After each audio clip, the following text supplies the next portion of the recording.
देखिए, काट कर जुबां मेरी कहता है जालिम, अब तुम्हें इजाज़त है हाल दिल सुनाने की। तो मीडिया पूरी तरह से अपने कंट्रोल में ले लिया। ये तो मैं आशीर्वाद देता हूँ, साधुवाद देता हूँ आप जैसे यूट्यूबर्स को, जो ये पिछले 5 साल से अगर हम देखें तो यूट्यूबर्स की वजह से बहुत सारे मुद्दे आज लोगों को, जनता तक, लोगों के मोबाइल तक, लोगों के गाँव तक पहुँच पाए। मेन स्ट्रीम मीडिया क्या कर रही है, इंस्टीट्यूशन क्या कर रहे हैं, सीबीआई, ईडी, प्रशासन, आपकी जुडिशरी, सारा तो उनके हाथ में है। पूरी तरह से सरकार ने अपने हाथ में ले रखा है और पैसा मतलब पानी की तरह बहाया जा रहा है। सारा जो करोड़ों रुपए की जो डीले हो रही है, फॉरेन में जो डीले हो रही है, उसी का पैसा यहाँ पर चुनाव में लगा। हमने आज राष्ट्रीय अध्यक्ष हमारे खड़गे जी ने ये बात कही है कि चुनाव जो है बैलेट पेपर पे होना चाहिए। हम जातीय जनगणना तेलंगाना में करा चुके हैं, कर्नाटक में करा चुके हैं, बाकी के प्रदेशों में भी कराएंगे और देश में जातीय जनगणना होकर रहेगी। और जो 90% लोग हैं उनकी हिस्सेदारी कैसे तय हो, उनके साथ कैसे न्याय हो, उसको जनता पार्टी को सूट करता है दंगा। वो दंगे की पिच पर अच्छे से खेल पाते हैं और उसी पिच पर खेलकर गुजरात में उन्होंने जो किया पूरी दुनिया जानती है। हर प्रदेश में जहाँ जहाँ उन्होंने दंगे करवाए वहाँ उन्हें फायदा हुआ। मानते हैं कि नहीं? बिल्कुल नहीं मानते। आप देखिए, अगर पॉपुलैरिटी होती तो 400 पार कर जाते वो, क्यों 240 पे सिमट गए। अभी आप नीतीश कुमार और चंद्रबाबू अगर हट जाएं तो कैसे सरकार बचा लेंगे बताइए आप। सरकार नहीं बच पाएगी, सरकार गिर जाएगी।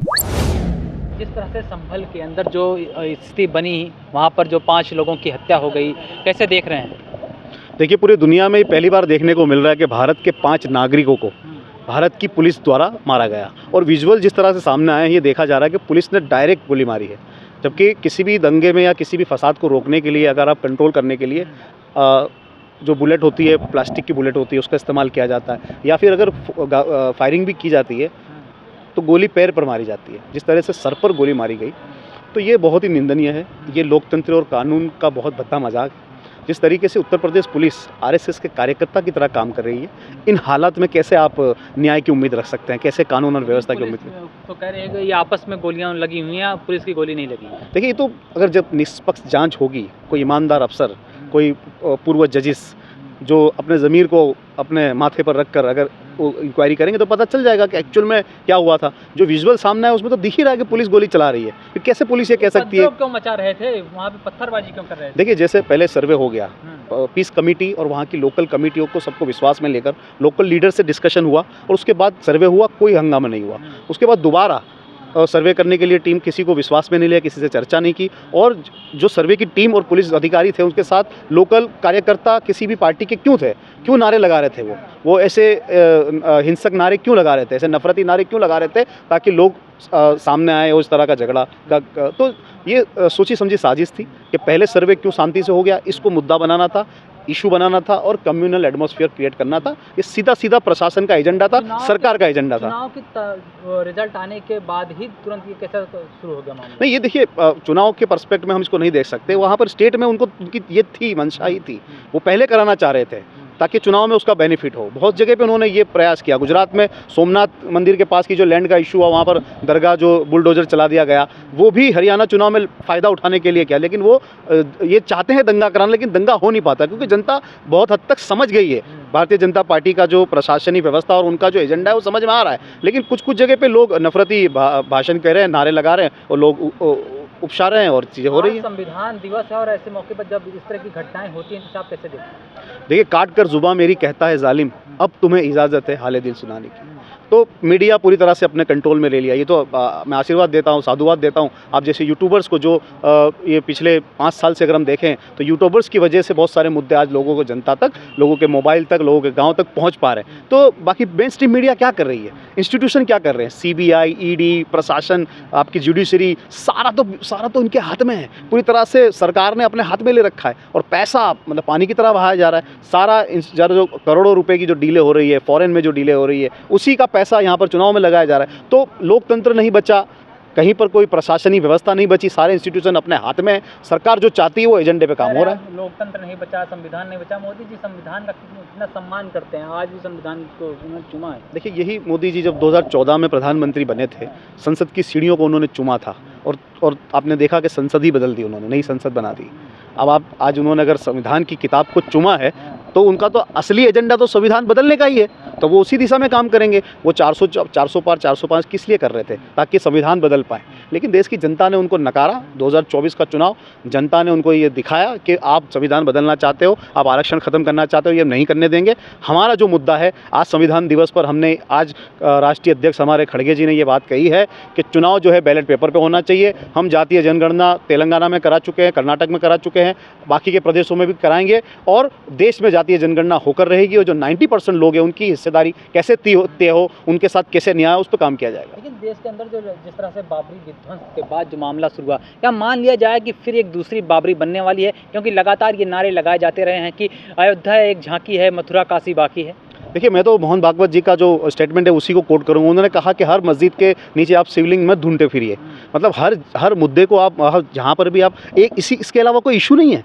देश में महंगाई, बेरोजगारी, किसान, महिला, इतने सारे मुद्दे। आज आपकी सरकार में आने के बाद एक भी चीज़ सस्ती की है आपने देश में? इतनी महंगाई पर लोग परेशान हैं और कोई मुद्दा नहीं है। आज पूरे बॉर्डर आपकी चीन आपकी स्टेट में, देश में चीन घुस रहा है, बॉर्डर आपकी सुरक्षा नहीं है, सब आसपास के देश आपसे दूर हो रहे हैं, विदेश नीति आपकी पूरी तरह फ्लॉप हो गई है।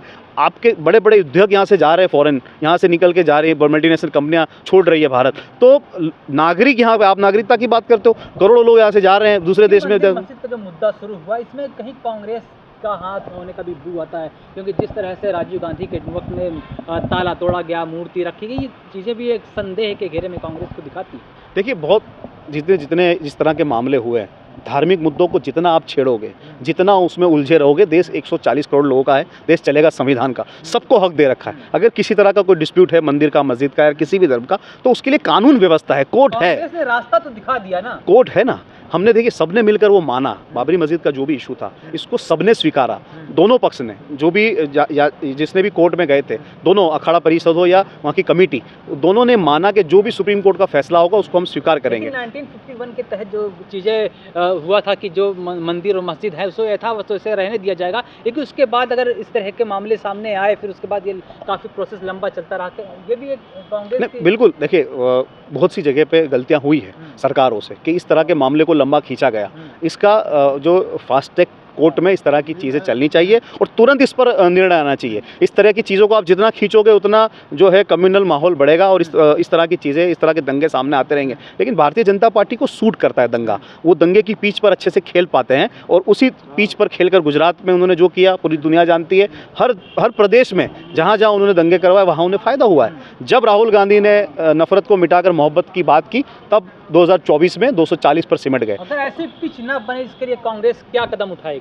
देखिए, कांग्रेस ने, मैं बोला, पूरी दुनिया में एक लौता नेता राहुल गांधी, जिसने 10,500 किलोमीटर की यात्रा की, कन्याकुमारी से कश्मीर तक 4,000 किलोमीटर और 6,500 किलोमीटर मणिपुर से मुंबई तक। ये दोनों यात्रा में मैं रहा हूँ उनके साथ यात्री के रूप में। ये यात्राओं से फ़ायदा ये मिला, इस यात्राओं से जनता के मुद्दे उन जनता के साथ मिले। हम जाकर जनता को ये समझ में आया कि हमारे लिए कोई बात कर रहा है। किसानों की बात हुई इस यात्रा में, अन्याय की बात हुई, न्याय की बात हुई इस यात्रा में, जातीय जनगणना की बात हुई और जो पीड़ित और शोषित और जो लोग थे वो जुड़े यात्रा से। जनता के मुद्दों की यात्रा थी और ये यात्रा का हमें फ़ायदा हुआ। के बाद भी चुनाव दर चुनाव कांग्रेस हारती रही है। नहीं, बिल्कुल, यात्रा के बाद हिमाचल प्रदेश हम जीते, कर्नाटक हम जीते, तेलंगाना हम जीते। कर्नाटक में भी बीजेपी की सरकार थी लेकिन जीती है कांग्रेस वहाँ पर। हिमाचल में हमने, झारखंड में सरकार वापस रिपीट की, हम गठबंधन की सरकार चला रहे हैं। राजस्थान हारे बिल्कुल, लेकिन लोकसभा में हम अच्छी सीटें जीते, राजस्थान में, मध्य प्रदेश में, तो इवन महाराष्ट्र में।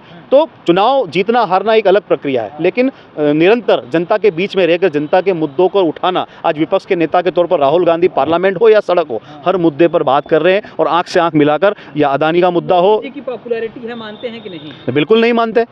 आप देखिए, अगर पॉपुलैरिटी होती तो 400 पार कर जाते वो, क्यों 240 पे सिमट गए? अभी आप नीतीश बाबू और नीतीश कुमार और चंद्र बाबू अगर हट जाएं तो कैसे सरकार बचा लेंगे? बताइए आप, सरकार नहीं बच पाएगी, सरकार गिर जाएगी। एक आखिरी सवाल, आज संविधान दिवस है और संविधान को बचाने की जो आप लोग कसम खा रहे हैं, कैसे बचाएंगे संविधान को? आपका क्या रास्ता? हम पूरे देश में संविधान रक्षक बनाएंगे।